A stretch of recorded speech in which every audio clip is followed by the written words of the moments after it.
নমস্কার বন্ধুরা, সোনার সংসার থেকে আবার আপনাদের নবদা চলে এসেছে দারুণ ফাটাফাটি রেসিপি নিয়ে। দুর্দান্ত। আর পুরো ভিডিওটা কিন্তু আপনাদের দেখতে হবে। কিন্তু সবার আগে একটাই কথা বলবো, সকল মা বাবা দাদু দিদা ঠাকুমা ঠাকুর দাদা দাদা দিদি ছোট ছোট ভাই বোনদের জানাই অনেক অনেক ভালোবাসা, প্রীতি ও আন্তরিক শুভেচ্ছা। দুর্দান্ত দুর্দান্ত ফাটাফাটি একটা রেসিপি। আর এই রেসিপিটা আপনারা কিন্তু অবশ্যই বাড়িতে ট্রাই করবেন। তো এই দেখো বন্ধুরা, ইলিশ মাছের মাথা, দুটো কালো কালো মাথা। ইলিশ মাছের মাথা তোমরা কারা কারা খেতে ভালোবাসো? একদম আজকে আমি ইলিশ মাছের মাথা করব বলতে একটা দারুণ রেসিপি করব। সেটা হচ্ছে এই যে ইলিশ মাছের মাথা বেগুন দিয়ে কালিয়া করব। ওফ, বেগুনটা দেখো, একদম ঠাসা বেগুন। তো উপকরণে আমাদের কি কি লাগছে সেটা তোমাদেরকে দেখিয়ে দিই। উপকরণে লাগবে আমাদের পেঁয়াজ, কাঁচা লঙ্কা, আর সাথে থাকবে এই যে কালো জিরে, আর কিচ্ছু না। এটা একটা দারুণ রেসিপি। প্রথমেই আমরা বেগুনটাকে কেটে নেব। আর বেগুনটা একটু ভালো দেখে কিনতে হবে, একটু ঠাসা বেগুন। সাদা বেগুন পাইনি, হলে তো খুবই ভালো হতো। দেখো, ইলিশ মাছের সাথে বেগুনের কম্বিনেশন একটা আলাদা। আমরা যেহেতু বাঙাল, ইলিশ মাছে কোনোদিন আমরা পেঁয়াজ দিই না, কিন্তু এটা আমার নিজস্ব একটা রেসিপি। তো একটু নতুন ট্রাই করলাম। আমি রান্না নিয়ে এক্সপেরিমেন্ট করতে খুব ভালোবাসি।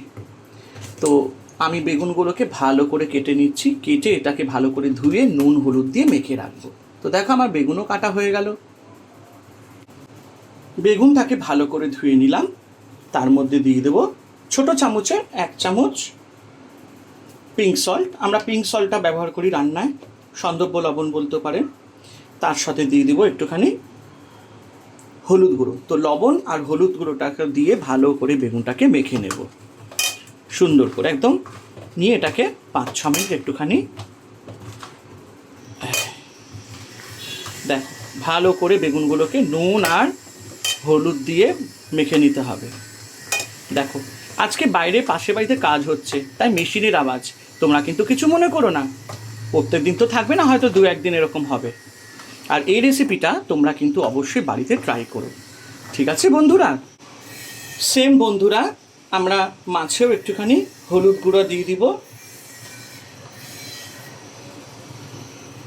লবণ দিয়ে দিব একটু হালকা করে। আর কালকে ইলিশ মাছ ভেজেছিলাম, সেটার একটু তেল বেঁচেছিল, হালকা করে একটু তেলটা দেব, ব্যাস, তার বেশি না। নিয়ে ভালো করে মাছটাকে লবণ আর হলুদ দিয়ে এই তেলটা দিয়ে ভালো করে মেখে নেব। ধীরে সুস্থে সুস্থে রান্না করবেন, তাড়াহুড়ো করবেন না, রান্না ভালো হবে, ভয় পাবেন না। যারা অনেকে ভাবে আমার রান্না ভালো না, কখনোই বলবেন না, বলবেন আমি ভালো রান্না করতে পারি। ধীরে সুস্থে নিজের মতন করে রান্না করবেন, দেখবেন সেই রান্না অল্প আজে ওই রান্না করলে দেখবেন ওই রান্নাটা ভালো হয়। তাই সবসময় রান্নার মেন টিপস হচ্ছে ধৈর্য। ধৈর্য হারাবেন না রান্না করতে করতে। আস্তে আস্তে করে রান্না করবেন, সুন্দর করে অল্প আজে রান্না করবেন, দেখবেন আপনার রান্না সত্যিই খুব ভালো হবে। এটা আমার একটা টিপস বলতে গেলে বন্ধুদের কাছে। তো চলুন, আমি মাথা দুটো ভালো করে আমি ম্যারিনেট করে নিলাম। বন্ধুরা, আমি ইন্ডাকশন কুকার ধরিয়ে দিয়েছি। এবার আমি কি করব, এখানে একটু তেল দেব সামান্য, ঠিক আছে? আর কালকের যে একটু মাছ ভাজার তেল ছিল, সেই তেলটাও দিয়ে দিলাম ভালো করে। কারণ যেহেতু আমি ইলিশ মাছ রান্না করছি, তাই ইলিশ মাছ ভাজার তেলটাই আমি দিলাম। তেলটা গরম হচ্ছে, ভালো করে কড়াইটাও একটুখানি এইভাবে করে নাড়িয়ে নেব যাতে তেলটা সারা গায়ে লেগে যায়।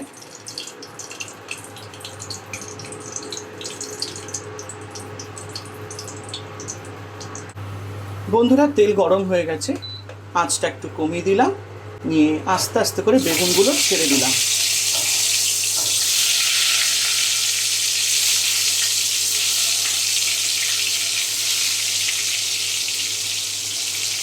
একটা একটা করে বেগুনগুলো ছেড়ে দিলাম।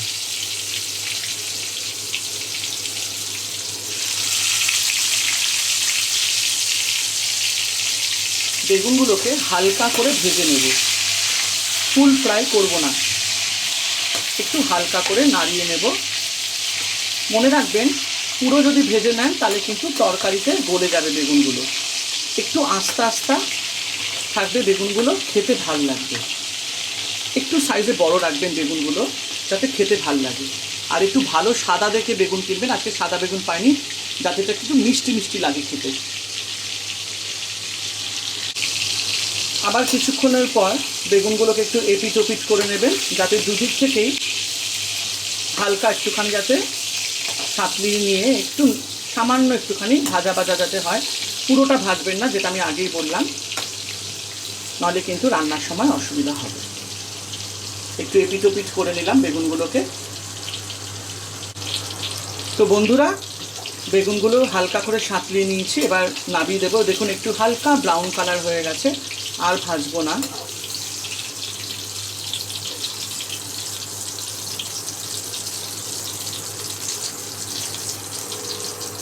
দেখুন খুব সুন্দরভাবে হালকা হালকা ভেজেছি।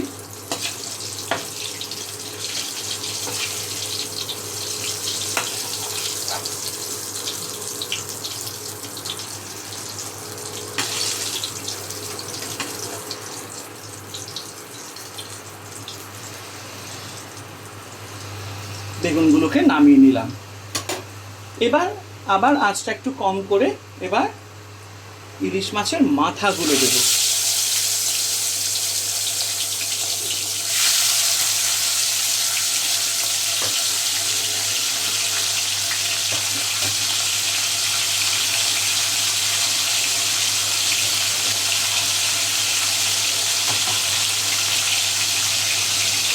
ও একদম এরকমভাবে কালো কালো মাথাগুলোকে যতক্ষণ তেলে বেগুনে ভাজা হয় না, দারুণ। এভাবেই করতে হয়। যত দোষ মাথার দোষ, কথায় আছে না। বিশেষ করে কালো কালো কিছু মাথা আছে, দেখবেন মানুষের পেছন ছাড়ে না, তখন কী করতে হয়, একেবারে তেলে বেগুনে ভেজে দিতে হয়। একটু এপিট ওপিট করে নেবেন মাথাগুলো। এই দেখুন, অসাধারণ।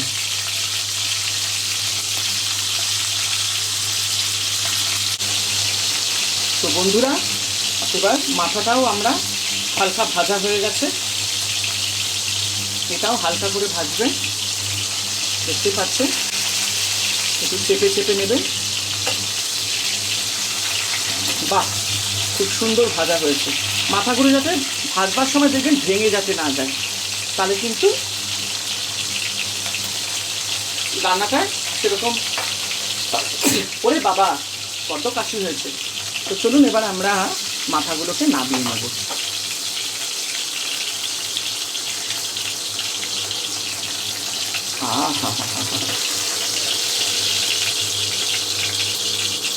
মাথাগুলো যাতে ভেঙে না যায়, আমার বক্তব্য হচ্ছে ভাজার সময়, কারণ এগুলো তরকারিতে গোটা গোটাই থাকবে সেই জন্য। আর এই দেখুন, আমার বেগুনও ভাজা হয়ে গেছে আর মাথাও ভাজা হয়ে গেছে, দেখে নিন। এবার আমরা কি করব, আঁচটাকে একটু কমিয়ে দেব, আমরা একদম কমিয়ে দেব।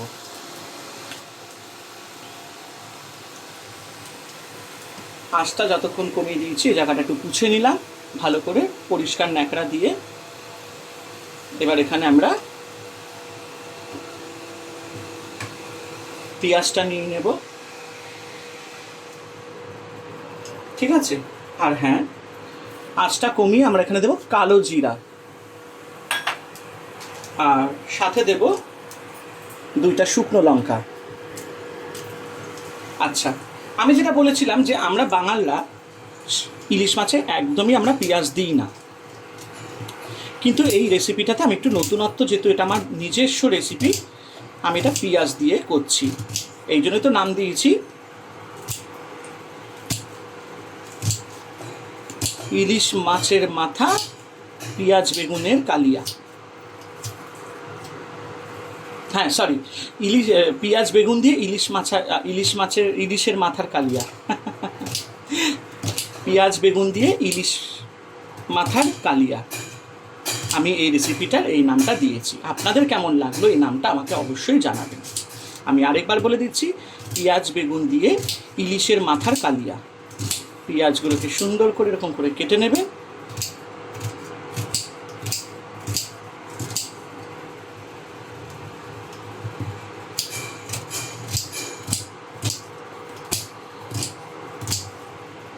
ধীরে সুস্থে করে করবেন। পেঁয়াজগুলো আমি ধুয়ে নিয়েছি, ঠিক আছে, তাই কিছু করবেন না। পেঁয়াজটা কাটা হয়ে গেল। একটু সরিয়ে দিই, কারণ ইন্ডাকশনটা একটু কাছে নিয়ে আসবো যাতে আপনারা দেখতে পান। এবার আমি আবার হাই ফ্লেমে দিলাম।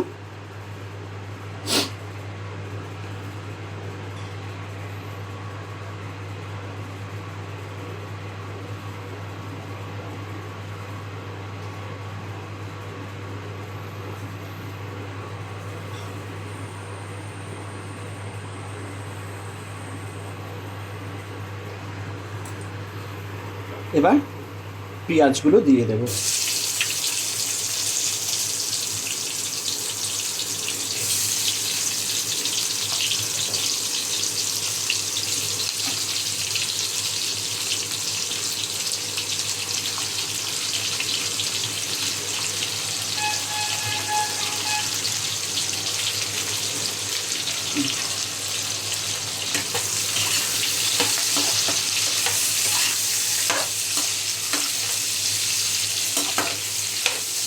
হাই ফ্লেমে পেঁয়াজগুলো একটু লাল লাল করে ভাজবো। একদম কষাতে হবে পেঁয়াজগুলো। পেঁয়াজগুলোকে কষানোর জন্য আমরা কি কি মশলা দেবো সেটা একটু ভালো করে দেখে নেবেন।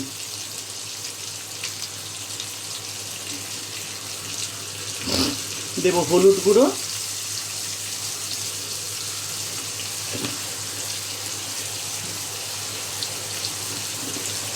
তারপর দেব আদা গুঁড়ো, জিঞ্জার পাউডার,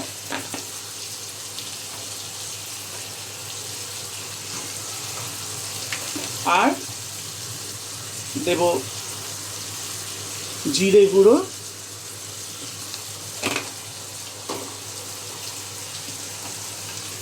আর ধনে গুঁড়ো। তার সাথে দেব লবণ পরিমাণ মতো,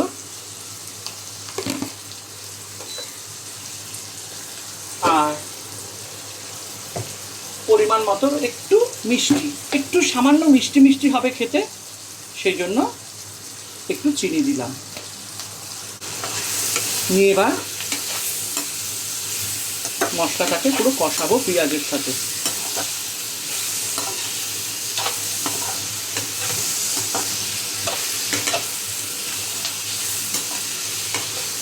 খুব সুন্দর একটা গন্ধ বেরিয়েছে।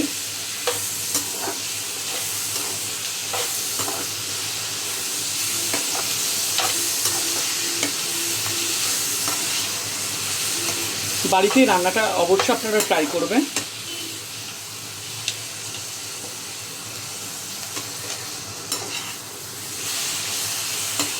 খুবই ভালো লাগবে।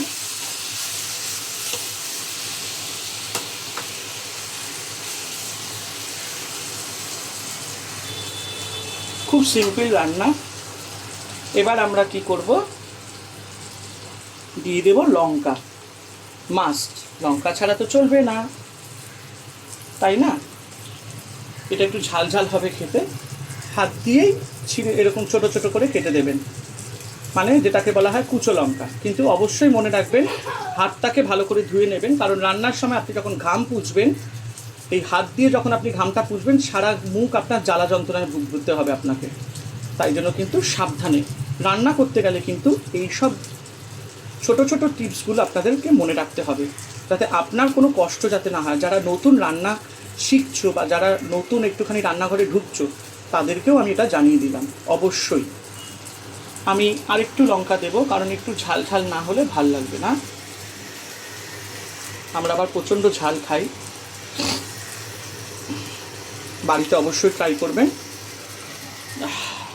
তো আমি একটুখানি দাঁড়ান হাতটা ধুয়ে নিই, নাহলে কিন্তু আমারও সর্বনাশ হয়ে যাবে, কারণ আমিও ঘামছি রান্না করতে করতে।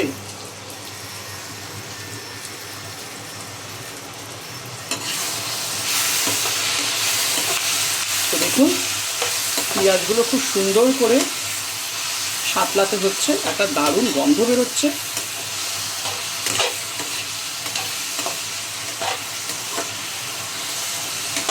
পেঁয়াজগুলোকে একদম এভাবে কষাতে হবে।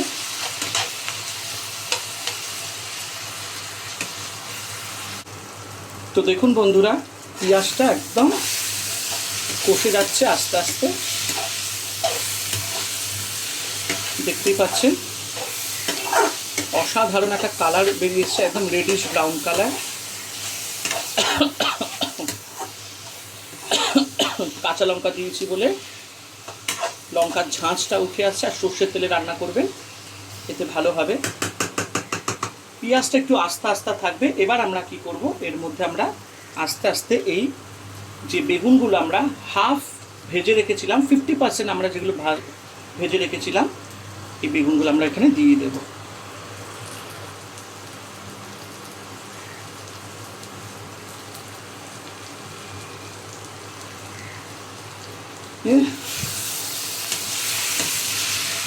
একটু বেগুনগুলো সাঁতরিয়ে নেব সামান্য, নাহলে বেগুন ভেঙে যাবে। ঠিক আছে, এমনিতে বেগুন একটু হালকা নরম আছে। তার সাথে আমরা কি করব, আঁচটাকে একদম কমিয়ে দেবো ততক্ষণে, আর এই মাথাগুলো উপর থেকে দিয়ে দেব। কারেক্ট, দিয়ে দিলাম। এবার কি করব, দাঁড়া এখানে একটু পেঁয়াজ আর মশলা লেগে রয়েছে, ওরে বাবা।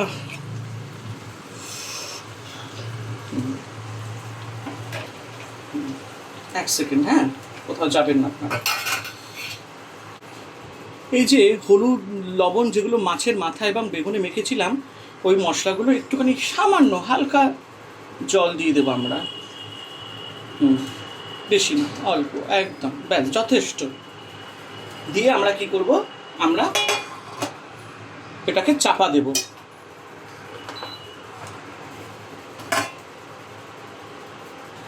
এক সেকেন্ড, যে থালাটা দিয়ে মেখেছিলাম ওইটা একটু ভালো করে জল দিয়ে ধুয়ে চাপা দিয়ে দেবো 5 মিনিটের জন্য, তার বেশি নয়। তো চলো বন্ধুরা, 5 মিনিট হয়ে গেছে, তো দেখি অবস্থাটা কেমন। বাহ, খুব সুন্দর কষে গেছে, একদম দারুণ। ইলিশ মাছের মাথাগুলো একদম আস্তে আস্তে রয়েছে, অসাধারণ অসাধারণ। একটু ফ্ল্যাশ লাইটটা অন করে দিই যাতে তোমরাও পরিষ্কার দেখতে পারো। দুর্দান্ত, বাহ।